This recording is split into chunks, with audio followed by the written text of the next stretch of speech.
Hello, everyone. Welcome to another episode of Freshly Pressed. Today, we have with us Chris Solis, the creator of A Flag to Fly. Welcome to the show, Chris. Hey, thank you for having me. It's great to be Awesome. here. Yeah. So, in your own words, can you give a brief history about yourself? What got you into comics in the first place, and then, what got you into writing them? For sure. I came into comics for I guess professionally, you'd say, a little bit later in life. I did a lot of punk rock shows and grew up in music, thinking that that's what I was going to be doing. What kept me creative and writing. And one of my first real clicks in was going to see Neil Gaiman talk, who I just loved comics growing up in general. So they were always an art form to me that was just another art form that I wasn't doing, but really give credit to and loved a lot of the stuff that came from it. Neil Gaiman I went to go see for his Norse mythology tour, his book tour. He was signing Mm, stuff and doing talks and everything. One of the first things he comes out and says, like people ask me all the time, what recommendations or what advice can you give them as writing, and it's just writers write. And in that moment, it clicked for me. It's like I write. I write poems. I write all these weird things for songs. I write the write ups for my bands. I did all these things. That was like, yeah, I guess I am a writer. I just never thought to craft it towards fiction and story. And as soon as I did, everything fell into place. Like me and my friends were talking stories, and I have my one of my first stories is Paul McCartney being a lich wizard that stole all the other powers from the Beatles and was now chasing down Ringo, and he couldn't catch him because he was just so overwhelmed by power. He was too slow to move. So Ringo was essentially just like a Daffy Duck character and bouncing around stupidly, and he escaped him every time. And it was a great comic just to have fun with. Me and my friend messed around with it in the beginning. It never really got anywhere. We didn't really get it to actually drawn, so that was sad. But it started me off, and I was willing to find anywhere that I could do it. I read Danny O'Neill's writing for comic books. DC's published Danny O'Neill, and he mm, opened my eyes to a lot of the craft of just writing and how you put yourself into characters, and especially with him with Ra's al Ghul and the myriad of stories that he has at DC. It was great to mm, learn, at least in that aspect, from somebody like that high up that I really held in regard. But that also sent me trying to look for teachers. So eventually, they had Substack startup, and that's where mm. Scott Snyder was the only one to be like, I'm going to throw a class in there. That was That's like awesome. eye opening. Just how many people were really dedicated to comics, how many people really wanted to hone the craft of comics, how many people loved comics that wanted to make them together, coming from bands and everything. Like I believe in the collaborative act of art. I love that. I love feeding off people and finding out what works and then having that grow it. So Mm, having somebody that's, out there telling you go find editors, go find letterers, go find artists, don't think you have to do it all yourself. Yes, it's great if you can, but don't feel like you have to. You can definitely support one another by doing that and grow their stories and everything else. So that just sent me down the rabbit hole of support everywhere else. It was coming from bands where everybody stood off and everybody wanted the card spot. Just now, everybody moving to mm. DJs. Oh God! But yeah, it was a step in the right direction. I feel like that's a real good home for my field towards Mm, art of loving that mm. creativity that flows through people and makes it better. This Yeah. specific project, A Flag to Fly, was like modeled to be a Sword in the Stone kind of ripoff in the beginning. And it wasn't until I saw Lane Lloyd's art that it really just everything came together. And it's just his Yeah. character work makes it so flowy, but it's cartoony, but also like has that serious kind of feel to it. Like you can see that Crimson King right there. It's very Yeah. maniacal and crazy, but still like cartoony. It's beautiful. It's love Yeah. that Yeah. little line. Like growing up with some of those funny comics, like Chip and Dale, weird Donald Duck, Daffy Duck, Uncle Yeah. Scrooge comic books. Like I wanted to kind of start there. I wanted to grow from somewhere funny comics, like I kind of miss those, but also Yeah. just wanted to kind of grow with my audience. I wanted to start with something aimed a little bit lower, but shooting over some heads. So I came up with the idea of like a young adventure Game of Thrones. Like That's we all awesome. watched it. We all kind of think it's weird. It's like it's not really for kids, definitely not. But what No. if it was? Like what if it kind of made you laugh more than it made you like cringe, or just not as much blood, but just as much adventure. And it really sent me down this hole of like what is leadership? Like I was watching the Red Wedding and thinking of Rob Stark. Why is yeah he was the king of the North, but why did they trust him so much? Was he could you really trust that he was going to be a great king? I just those questions alone, in my opinion, was just like leadership. What is it that Yeah. really makes you Yeah. look to somebody and want to do great things, or wanted to be follow somebody who wanted to do great things?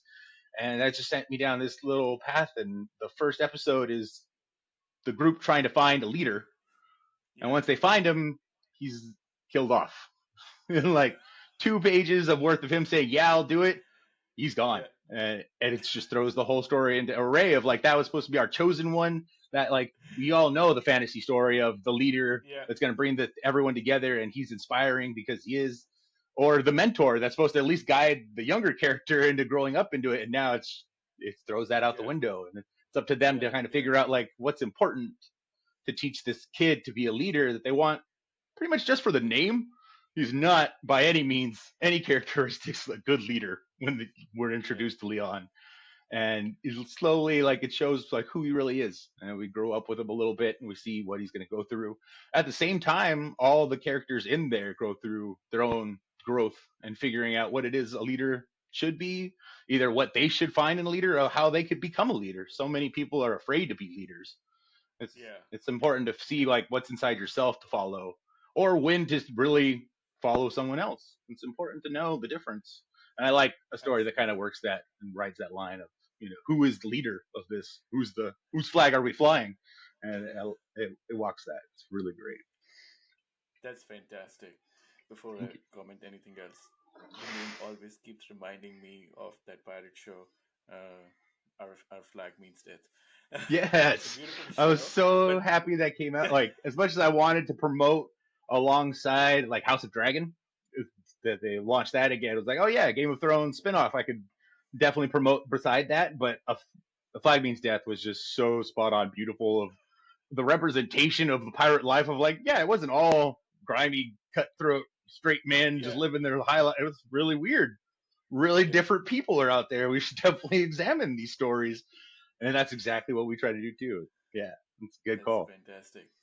I think for me, as personally, fantasy works the best when it is not over serious. It is little whimsical and also like a little silly, and at times because At least knows when to I work those moments in. Yeah, exactly, and like when you have those moments, it just uh, gives fantasy a little bit more humanity, a bit of heart, and relatability. for um sure. Like even going back to the Holy Grail, Monty Python, that whole aspect of the King Arthur legend that's really in depth in you the United Kingdom's kind of legacy. Like that pokes fun of it so well and makes everything just ridiculous about it. And the yeah, idea of like we didn't vote for any king. I love that line so yeah, much. And things like that. Like it's in that area of kings and knights and all that, but it holds yeah, funny no matter when you see it. yeah, yeah. I totally agree. I don't think I can like I can just rewatch. I think I can rewatch Monty Python and the Holy Grail any number of times. Any That number of and Life of times. Brian any number of Nice. Yep. times. Yeah, no, I agree. So that's awesome. And there's also a big gap in the whole like market for all ages fantasy books in general. I, Like there are good ones, but I think not many indie books are definitely as not indie good as. comics kind of wholehearted feel, and definitely not funny. So that's where I feel like it has holds its own, and it's definitely unique style wise and story wise. I love promoting it, and it's really close to my heart. It's one of the first things that I wanted to come out with. So I'm happy that everybody's reading it. Yeah. Yeah, The I episode did. one is free on Global Comics right now, and I'd love to talk to you about Comics app, later on. Sweet. Absolutely. So yeah, episode one is free if you want to check it out and sample it and back episode two Yeah. for everyone. We'll link to it in the description. Um, yeah, great stuff. So what other reward tiers do you have in the campaign this time? Yeah. Right now, I'm not sure exactly when this will be up, but we do have an early bird tiers, sorry, that run for the first week until the 8th of March. And those have pretty much the gambit of everything you would want between a digital package, which has the PDFs, but also includes the first episode of A Flag of Fly. So you get A Flag of Fly episode one, Flags of Our Fathers, and Market Placement Stops, our second one that we're trying to fund right now. Other ones are the physical book at a discounted price, our discounted B cover. Some of our major ones come with this printout from here from Paris Pourmont, and it is beautiful work that I was so happy to get It in on is, this. yeah. But it is kind of only available either on the higher tiers, either in the early bird tiers, the higher tiers, or separately as its own levels of tiers that have just the covers printouts. But the other ones with them, they're marked with the three piece, and you get that Paris Pourmont family portrait, which is Eleanor, Leon, and Leon from the original, the first episode. And just came out gorgeous. Then there's the cover B variant from Kara Husett, which is amazingly glorious with our newest character, the Merchant. We're not really sure if he's a true friend yet or not, but he does try to help out in this next episode. So he's sitting there on his mound of gold with his nice bowl of rice and ready to get back into the story. Yeah, the different tiers are kind of just set up to see if anybody wants the variants or if anybody wants both of them together. Past that, there are signed Mm, combinations. You can get a single cover A by Lane Lloyd, signed by me. We don't have it exactly available to go around to all the creators, but by all means, with my signature, you can take it and find Lane. You can find Aubrey. Hopefully, somewhere at a convention, get it signed, and hopefully, we can get some of these CGC certified and all that fun stuff later on. But yeah, yeah, right now it's out there that I'll be signing all the ones offered in the Kickstarter, so you get that's those. awesome.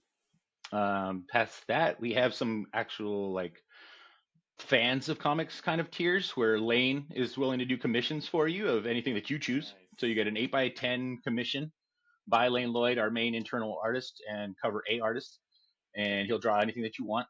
Then there's the option to be in the comic itself as a character cameo.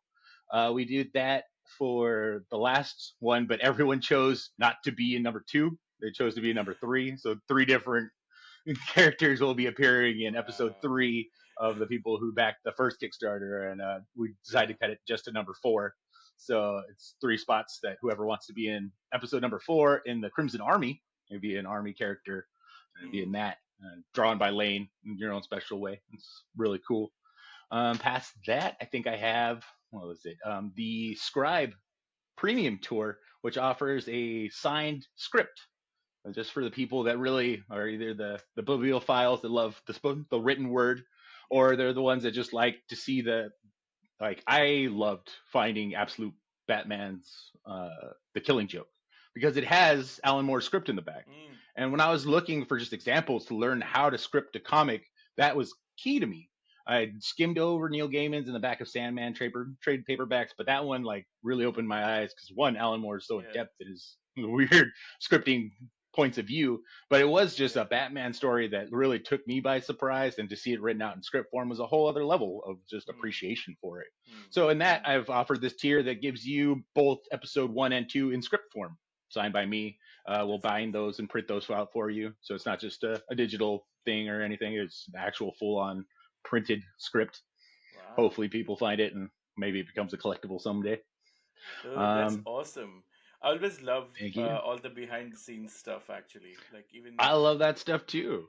yeah, It's always yeah, good to see, and I can't wait till like there's a full trade collector's edition of these things. Because I do have stuff like our letterer did character designs. He was the first mm, one that I ever talked to about this story, and it was a complete ripoff of the Venture Brothers. And I laughed so hard at it, and it was great.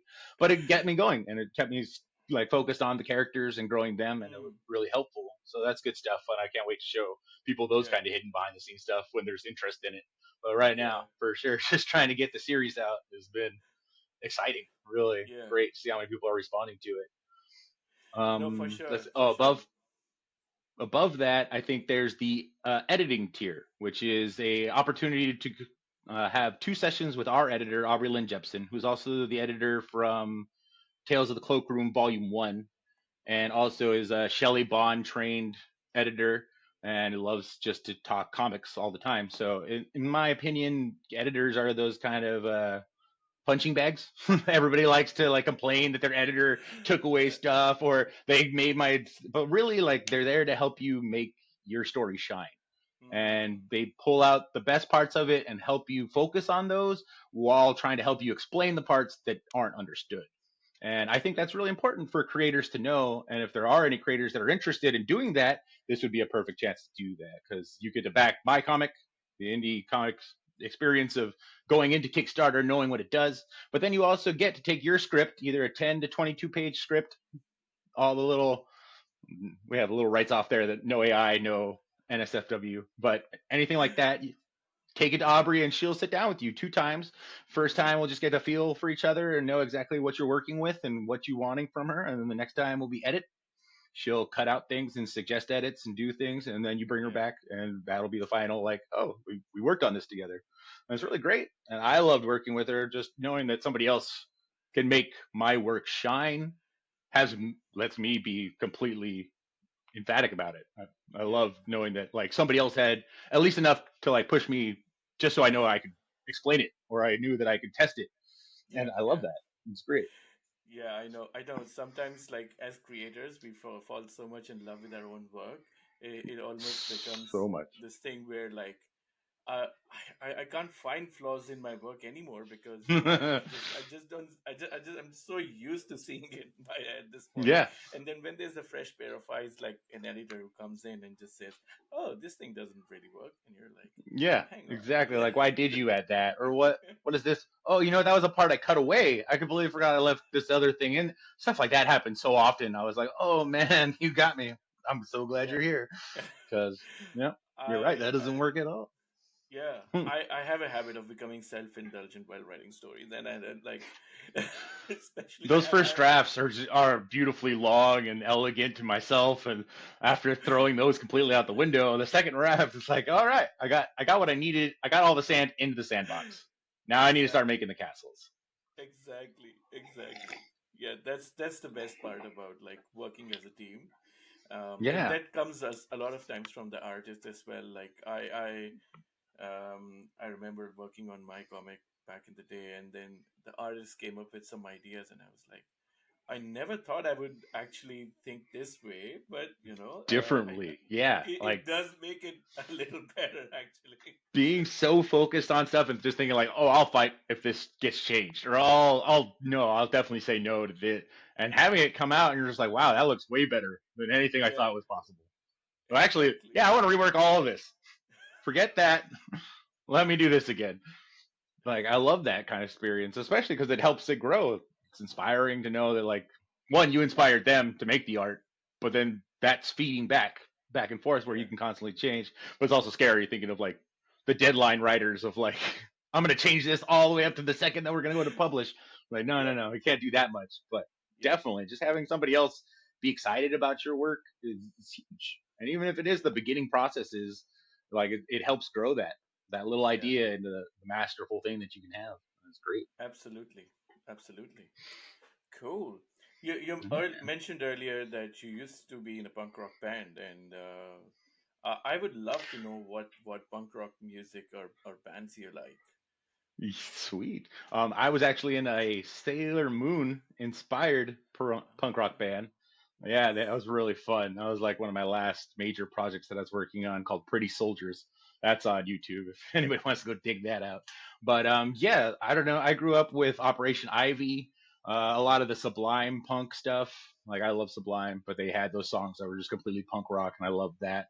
Bad Religion, Mm, The Exploited, there's a lot like Southern California was really engulfed in that punk rock kind of culture, but along the yeah, times of Blink 182 and there's pop punk stuff like that. So it's a nice blend all yeah, throughout. Like, but like I don't know, like some of my top bands are like the IAs, the Deftones, and Yeah. Daft Punk. It's a gambit of different feels. It's a huge Mm. thing, and I love music. I hope to Mm. bring that a lot more to comics too. I have one story that's about mech fighting, giant mech suits, but they're Yep. production teams. So the people that I work with now, setting up festivals, it's kind of like the evolution of that. So instead of putting just festivals on, we're putting on fights. But the fights are Ah, giant DJ booths that come to live and fight each other.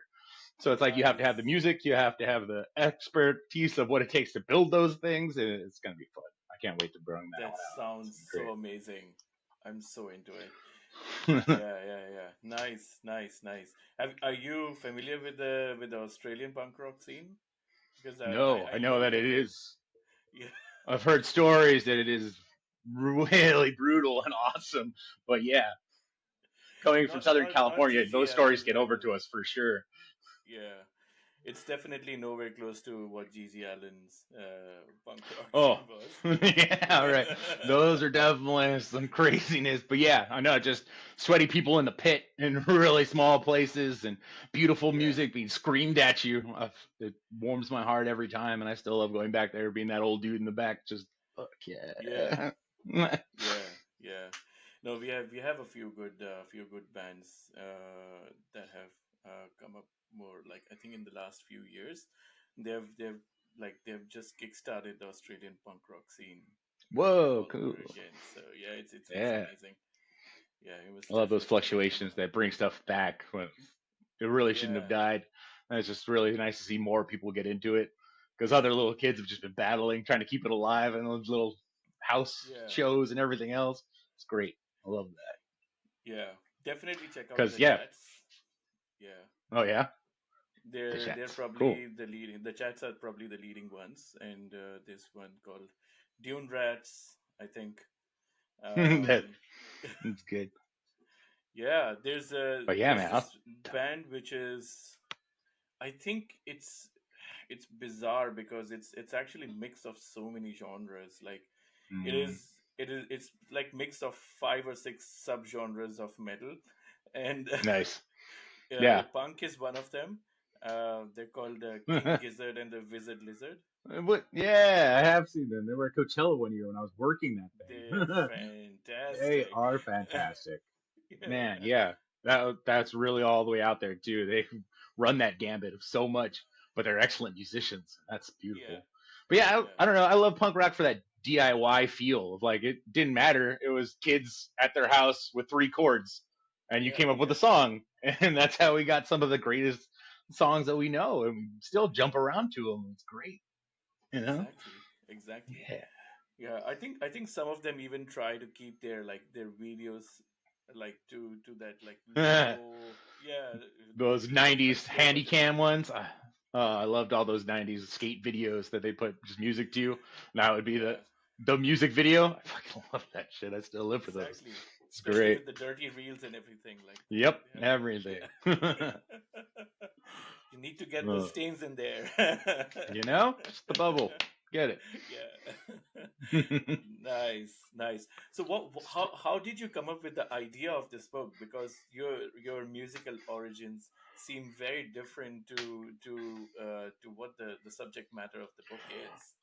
I mean, really not so much because punk rock is very political. So in that aspect, politics and the battle back and forth of what leadership is, like I keep my eye on the news. I know what it is to really hate our government, and really it's just kind of like at least in the U.S., it's really all around the world, with all the hierarchies. But still, it's a matter of coming from that and really questioning authority, realizing what it is to do it. That's a lot of this book has that feel, has that punk rock kind of just question of like, who are our leaders? Who are we really trusting with this? That's not just camera time. You know, we see the Yeah, people on the camera, but what do they do when they're just traveling? You know, those kind of things. We don't really know. We don't really know that they're just robots or not, because that's kind of what yeah. we see them as, just a pitch machine, and that's fine. But you Mm, know what?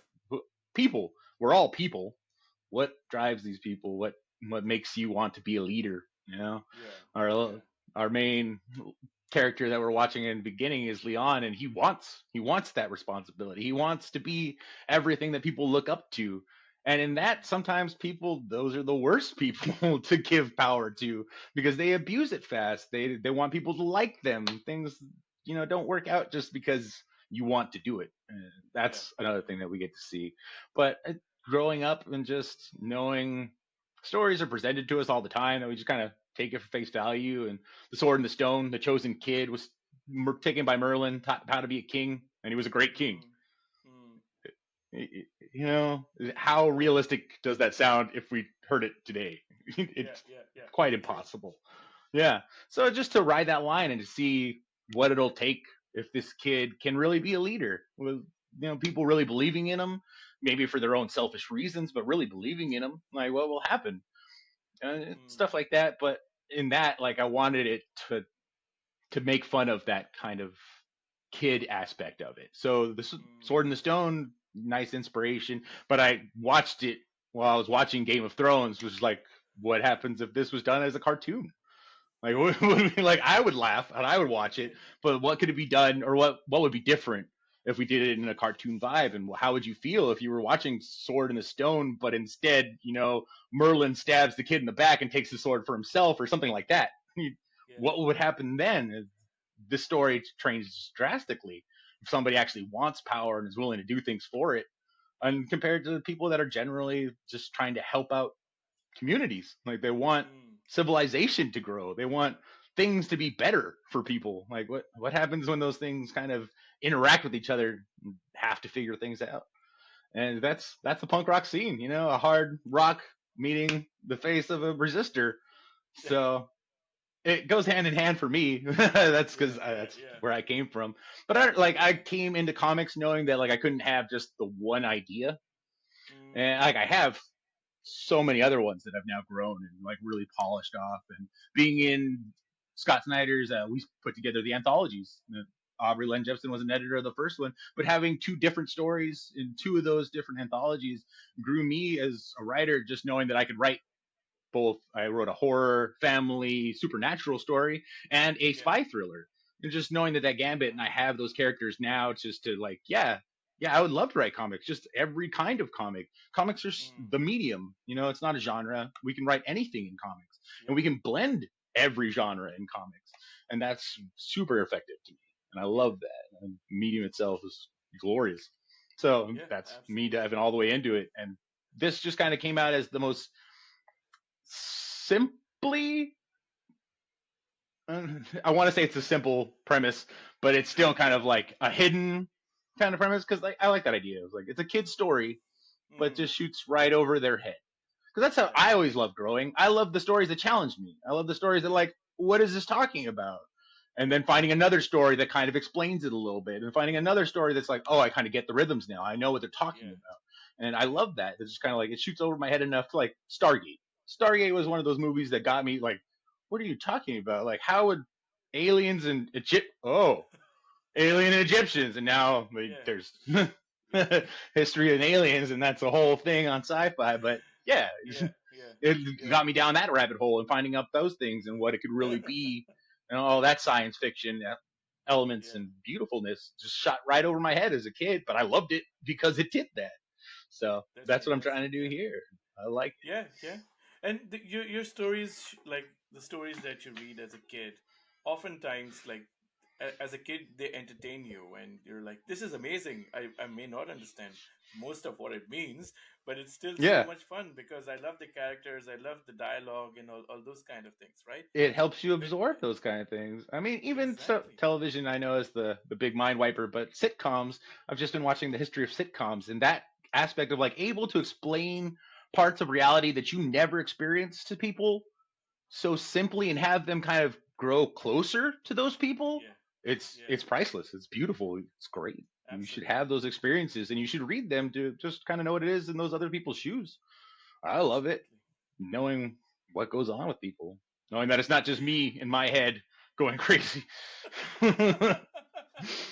No, no, that's very true.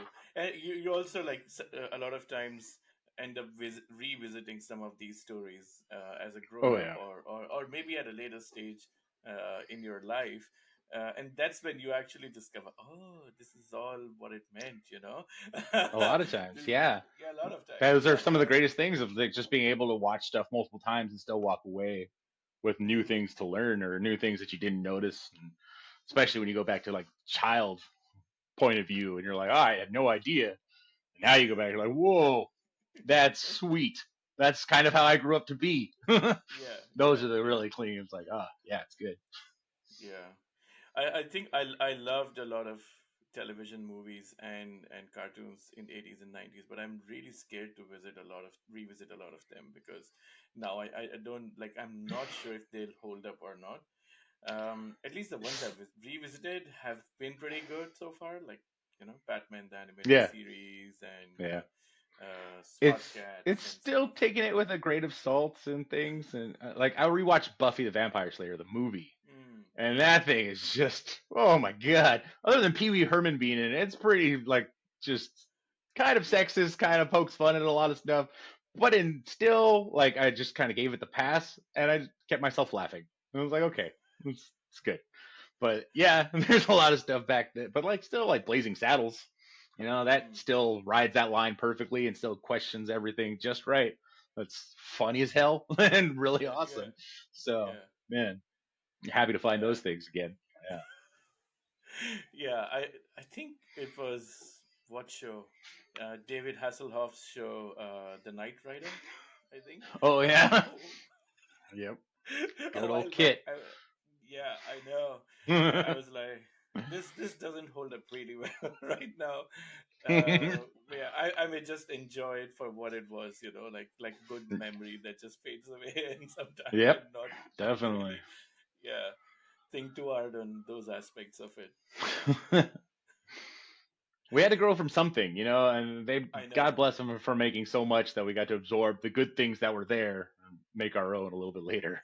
Because, yeah, Exactly. even like watching Bluey now with kids and stuff, like, wow, like this has come so far from what they I were teaching know. us as kids. Like, Pokemon just wanted me to buy everything. You guys are actually being taught like life lessons. This is amazing. Blue is beautiful, isn't it? My kids love it too. I Yeah. blew my mind, like, how just like, oh my God, you're really dealing with, oh, that's beautiful. Thank you. Good Yeah. job. And it was just like me watching with my niece on a random Yeah. Tuesday. I was like, oh my God, you guys are doing this.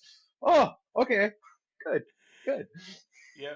The best thing about it is, I think for a lot of kids TV shows, there are two big issues. A lot of those shows talk down to the kids, and the other one is adults cannot watch it because they're so incredibly stupid for adults. Bluey just writes that line Yeah. so beautifully. Like, Yeah. adults can sit and watch with their kids and still be entertained. Contained and have It's their just own laughs. beautiful. Yep. Yeah, It is. Definitely. yeah, that's amazing. Awesome. Talking about a lot of pop culture stuff. This is Yeah. one of my This favorite is good stuff. questions. Pop culture things that you like. It's like you. Uh, let's see. Star Wars is bred into my blood. So I fucking love Star Wars. Sandman. I don't know if I mean now it's Netflix thing, so we can say it's pop culture.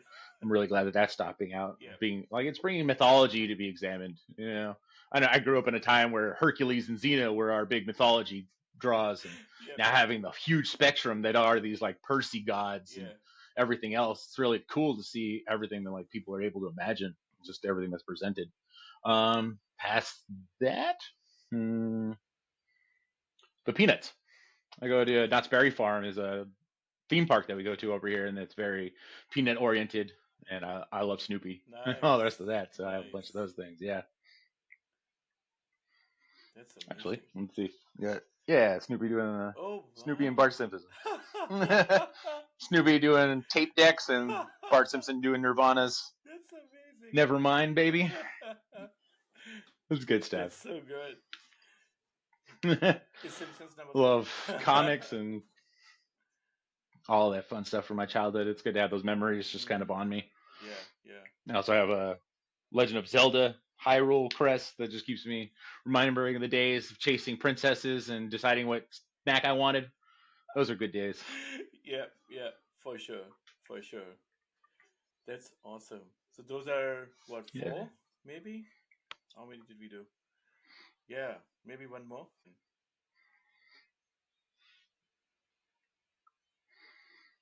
Can you? Still talking about pop cultures. Yeah, yeah. Can you hear me? Yeah, yeah, Yeah, yeah. yeah. No, sorry.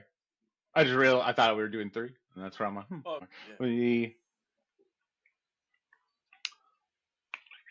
Wonder Woman. I'm very much into. I have George Perez's omnibuses. I yeah, have a lot of the Tom King run that's starting off now. That's going really well. I have a lot of stuff invested. Just I like strong women. yeah. I won't lie. So yeah, that's really. I guess like Star Wars is probably like the top of my pop culture deal, but still right below it is like the perfect story of Avatar: The Last Airbender. That Mm, the cartoon holds up so well of crafting their characters and beautiful arcs, and everybody grows to be a kind of better version of themselves. And I love that story. it It's is really gone a long way. I know it's kind so of good. it's a little right now with the Netflix because I wasn't impressed with how they combine characters either. But like it's hard to say they messed it up because I still cried to Iroh. Like there were times that like this fucking got me. Like I love this, but at other times I was like, no, I don't want anything to do with this. Let's go watch the cartoon again. I know, I know. No, I think I have thoughts about the show. I It's nowhere close to as bad as Netflix's other adaptations. I think it's Death Note, Jesus Christ, that made me want to stab myself in the eyes. Yeah, but it still wasn't as bad as the movie. Like M Night Shyamalan really kind of did it dirty, so yeah, it was better than that. yeah, yeah, I tell people that. yeah. It's just something really hard to translate on the screen. I think like there's things that Without movies. just completely copy pasting it, making it shot by shot remake of the cartoon. I don't think it's really ever going to have that magic. Yeah, But in that, like we have the cartoon. Why are we trying to remake it so many times if it's not just for a cash grab? yeah, I was exactly. happy to see those actors actually portray the characters because they were actually looked like the characters. Yeah. That was great. Death Note threw me off so bad when they tried to introduce that white light character. I was like, what do you guys? Why? Why? This is Dragon Ball Z evolution all over again. I don't. What are you guys doing? And they just keep learning along the way. And Yeah, yeah. I hopefully they do think better and better. yeah. The hardest part for translating any anime into like a movie screenplay is sticking to the tone because anime for like they don't stick to any tones. Like they are. It's they are their own. Yeah, Yeah, they are they their have the own. bonkers moment. They have their scary moment. They have their realistic moment. They have everything in between. Yeah, It's very true. yeah, Yeah, it's hard to capture that with just yeah. regular people's faces. Yeah, maybe they're trying to introduce anime to a wider audience, but why do we need to do that at this I point? mean, No. you could just go find anime. I don't know. Exactly, exactly. Like I grew up with Nausicaa. I didn't know anime was like a thing that we had to go find. It was just around, and I watched those cartoons, and they were great. They were in Blockbuster. I didn't have to go too far out of the way to find them. They were just great movies. My dad introduced me to them. It was beautiful. Man, yeah, Exactly. That was my Sunday morning, like just waking up and watching yeah, Voltron every Sunday morning, you yeah. know? It's great. Yeah, yeah, yeah. It's pretty fantastic. Like anime is, like you said, has always been there. I don't know why. There's also like the kids these days are so heavily into anime, much more so than us, Yeah, because they have so much content on their fingertips. so much and so different. So Like you different. could find all types of things. Just that evolution of manga of just anything and everything you could possibly want is written in those pages. You can find it. Yeah, It can be really creepy, but you can also find some really cool stuff. It's just a matter of wading through it like everything else and finding what you really connect to. yeah. It was a bizarre moment. I think a few days ago, a friend of mine, he's I think 55, and his son just finished school. Him, his son, and me were discussing JoJo's Bizarre Adventure together, like peers, and it was just such a bizarre moment. Nice. Yeah. But it was so much fun. Those, that's awesome. 'Cause, yeah, those moments definitely happen when it is the great thing about pop culture is when actually generations can have their own input of how it affects them. I mean, you can just sit around and talk about it. Yeah, Like I watched Batman the animated series with my older uncle, and he's the one who got me into comic books. But like those conversations were deep of like what is like the weird anthology version of just rattling off stories in no Mm, particular order. What's the idea of the Dark Knight and what came out of the 80s and everything else? There's yeah, huge conversations for my experience as a child, really. But like growing up, they stick with me. They're yeah. huge. I love them. That's amazing. Comic books inspire. No, I think If anything, great conversations. That's good enough for me. exactly. And I think having messaging as a part of your comic book, like you said, leadership is a huge part of A Flag to Fly. Yeah. Just it's a good conversation starter, if not anything, right? A kid can Yeah, question exactly. that and start a conversation with their parents or uncles or any. Might start a conversation without even thinking about it. It's just look how stupid this guy's being. Yeah. And then that starts the conversation of like, oh, that's kind of like ours, or oh, that's like the other guy. That just starts like, oh, I can see parallels or I can see variations, and people talk about it. People just keep going. It's great. I love Exactly. that. That's exactly the point. Yeah. That's amazing. So yeah, I think the campaign's doing really well, and you're going to It's smash it. started off really well. Yeah, just being the first week of it, I'm really proud of it, and especially for being a sequel. Like it was really easy to lean into. Hey, this is my first Kickstarter, and see the numbers grow. But now episode 2 is there, and it's doing steady. It's doing good. I'm proud of it. That's I'm really fantastic. excited to see it finish. But Yeah, yeah, cool. We're coming close to time, but before we go, I would love to give you the stage and do a quick pitch of the book once again with the yeah. audience. And stage is yours. Talk about the Hey, book. again, thank you so much for having me. I am Chris Solis, and this is for A Flag to Fly, a fantastical adventure YA comedy that kind of aims at leadership and what it takes and who we choose to be leaders, and just kind of has fun all along the way. We follow the Knight Commander Bach as figured out that the king has kind of started to turn on his people. So, in attempt to try to save the people, he is now trying to rally a rebellion, but has the kind of rug pulled out from him when the leader that he thought was going to lead the rebellion is murdered in the first issue. But now, with the son of that leader, he is expecting to go out and still have these people follow him to at least challenge the king, with knowing that the noble is at the lead. So the next issue we go into is the Grand Market, where they're going to go meet some regular people, the farmers, the regular vendors, and see what's going on. If they can get through all the security vendors and everything else that's around, and make sure the assassins don't come back, they'll get them at least another step ahead. Amazing. And Yeah, I've read issue one, so I'm looking forward to issue two a lot because issue awesome. one Thank you does, so much. yeah, issue one does a lot of good things. It is of like above all, it is a lot of fun. It's a complete blast to read. I could finish it so Yeah. quickly. It was a shame I finished it so quickly. I was like, it's over already. Yeah, it does have some stuff you can go back into and kind of see again. But yeah, that's a lot of fun and does kind of pull you through nonstop. It's really Yeah, great. exactly. Little jokes here and there, like you said, just for younger people and for elders. You get a nice, what was it? My Sanford and Son reference. Mm. If you can find that one, shoot me a message on Twitter. That's a good one. I love that one. Yep, and yeah, so I'm totally looking forward to issue two. I'm totally looking forward to what tropes you turn on their head this time, like last time around. Thank So you, yeah, thank you. looking forward to it. Thank you so Yeah, much for coming on the show. thank you so much. Yeah, I hope everybody's just as excited. All the best for rest of your campaign, and